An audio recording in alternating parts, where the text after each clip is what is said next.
ځکه درته ځان د سپېلنو په شان لوګی کړم بیا به د احسان هم د راتلو را باندې پاتې شي. مننه. د هغې نه بعد صدر صاحب اجازت ته زه به یو غزل وړاندې کړم چې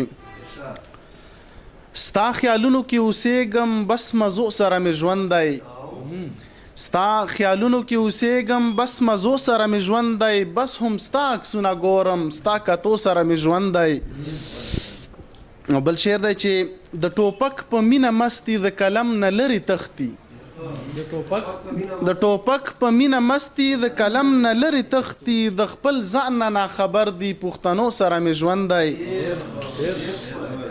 او صدر صاحب شعر دی چې داسې کلی کې اوسېږم دلته مینه کول ګران دي، داسې کلی کې اوسېږم دلته مینه کول ګران دي، او ربه ما هم لیونی کړې لیونو سره مې ژوند دی.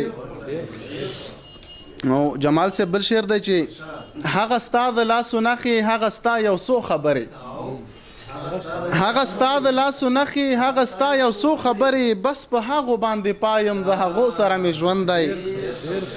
او ټول تنکی تنکی رژیږي یو ارمان مې پوره نشو، ټول تنکی تنکی رژیږي یو ارمان مې پوره نشو، زه خزان وهلی ګل یم ارمانو سره مې ژوند دی.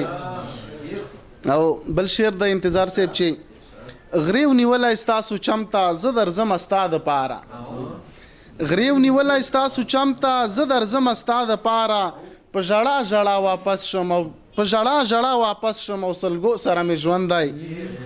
او مقطع چې اغږي په نمک کې روایات مې د پښتو دي، اغږي په نمک کې روایات مې د پښتو دي، زه احمد شمله په سر یم د جرګو سره مې ژوند دی.